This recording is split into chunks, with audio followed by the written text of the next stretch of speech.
We recently got the full cast list for Star Wars Starfighter along with a behind the scenes photo, but now some fans are not happy with Dave Filoni over this plot reveal, and it's starting to feel like the kind of backlash that George Lucas faced during the prequels.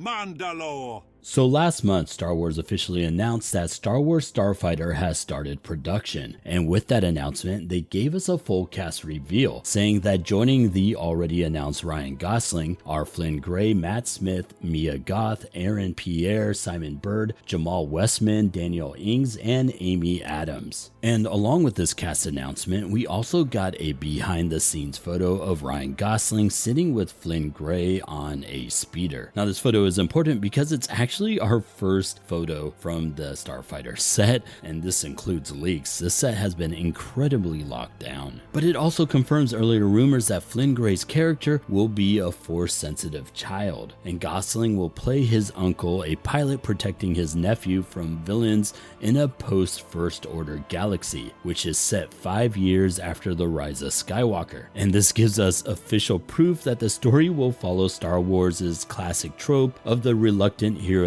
caring for a child. Now, other rumors suggest that Amy Adams will play Flynn's mother, which will be the sister of Ryan Gosling's character. As we know, Matt Smith will be in the film because he was officially announced by Lucasfilm, and when his name was first announced, there was a lot of speculation that he might be playing a dark side user, possibly the son from Mortis lore, or even a younger version of Palpatine, as he was once rumored to be playing in the Rise of Skywalker, but newer leaks suggest that he'll be playing a general in whatever villainous faction is currently threatening the galaxy. Another rumor is that Mia Goth will be playing one of two villains pursuing Gosling and Flynn's character, and she is definitely Force sensitive. And just recently, a new rumor surfaced that Eva Mendes, who is married to Ryan Gosling in real life, may be playing the wife of Gosling's character in the film. Now, it was previously announced that Starfighter would be an original script written by Sean Levy, but what's interesting is that it actually seems like Starfighter may have evolved from a long line of canceled movie scripts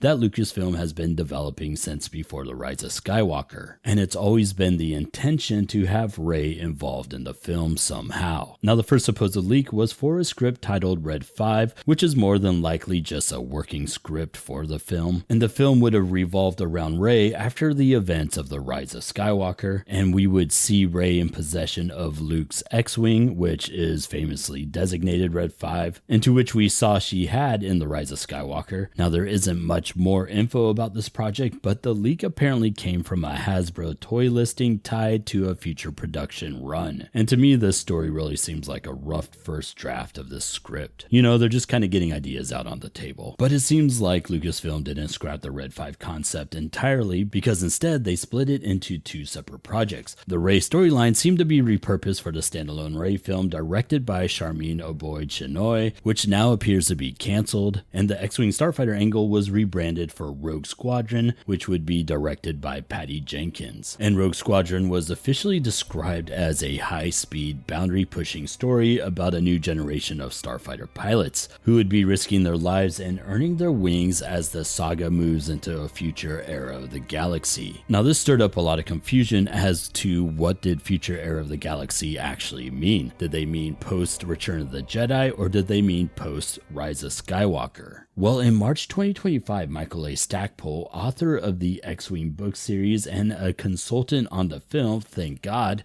confirmed in an interview that he was led to believe that the movie would take place after the Rise of Skywalker, which ironically enough is during the same time as Starfighter. And the reason why Starfighter is seemingly using Rogue Squadron script is because it has faced production delays. And by production delays, I mean for Rogue Squadron, to which Patty Jenkins explains, I originally left Rogue Squadron after a long and productive development process when it became clear that it couldn't happen soon enough, and I did not want to delay Wonder Woman 3 any further. Well, I guess she doesn't have to worry about that anymore. When I did, Lucasfilm asked me to consider coming back to RS after WW3, which I was honored to do. So I agreed. They made a new deal with me. In fact, I am still on it, and that project has been been in active development ever since. I don't know if it will happen or not. We never do until the development process is complete, but I look forward to its potential ahead. And we definitely saw Lucasfilm begin to lay the groundwork for Rogue Squadron when they included a cameo for Corran Horn in the Kenobi series. Now, Corran Horn was the main character in the Rogue Squadron novels, and his brief appearance as a Force-sensitive child, confirmed by the credits by the way, felt like a clear setup for future stories. That said, I don't think the Force will play a major role in Starfighter based on what we've heard so far, and I don't think it'll focus heavily on Starfighter battles either. It sounds more like the title refers to Ryan Gosling's character, who happens to be a pilot. I think the story will center around him and his relationship with his nephew. And as we've seen with Dave Filoni's past projects, he tends to use a broad thematic title, and Starfighter seems to follow that pattern. Now, as I mentioned earlier, a lot of folks have been criticizing Lucasfilm and more directly Dave Filoni now that he's overseeing the future direction of the franchise for Starfighter's plot, and that's in regards for reusing the hero protects a child trope. We've seen it quite a bit in recent Star Wars projects like Rebels, Kenobi, The Mandalorian, and more recently Skeleton Crew, and I think the reason why this kind of storytelling is getting some pushback now is because some fans feel like it could be too childish or aimed at a younger audience, especially after all of us getting a more adult-oriented show such as Andor. Now, personally, I'm not too worried about Starfighter being made for kids, because even if it is, we've seen some incredibly messed up dark stuff in these kids shows. You know, there's always that running gag going around the Star Wars community that the Clone Wars is for children, but then you got things in the show like genocide and war crimes. In Star Wars Rebels, we had probably one of the scariest things, and that's the preserved corpse of Luminara and Dooley. And in Kenobi, we had the scene where Vader walks through a town killing civilians in probably the most brutal fashion possible, which I think was probably too graphic for Star Wars as a franchise overall. And then in The Mandalorian, we've got him disintegrating Jawas. But at the same time, I thought The Mandalorian and Skeleton Crew have done a great job at balancing seriousness with lighter, more playful elements, and I think Starfighter could follow the same path. Now, as I mentioned earlier with the original Rogue Squadron script being repurposed for Starfighter, it's worth noting that Rogue Squadron might actually be back on the table, because Patty Jenkins recently confirmed she signed a new deal with Lucasfilm at the end of last year, and that the project is still in active development. It's absolutely crazy. Like, this project has been talked about since 2021. It seems like Lucasfilm really wants to make this happen, which I'm thankful for. But much like how the success of Shadows of the Empire helped launch the Rogue Squadron books and games, I think once again the future of Rogue Squadron is dependent on the success of another project, that being Starfighter. If Starfighter is a hit, it could greenlight the return of Rogue Squadron, but if it flops, I wouldn't be surprised if Rogue Squadron is quietly scrapped again. And I'm calling it now. Honestly, I wouldn't be surprised if Rogue Squadron makes an appearance in Starfighter. In fact, I think Ryan Gosling's character could very well be a part of Rogue Squadron. Now, let me know in the comments if you are tired of the hero protects child trope, or do you think it still works when done right? Do you think Ryan Gosling's character is part of Rogue Squadron? And do you think Star Wars should start telling more adult-oriented stories like Andor? If you enjoyed this video, give it a thumbs up, and if you want more Star Wars content, subscribe. I hope you all have a great day, and may the Force be with you.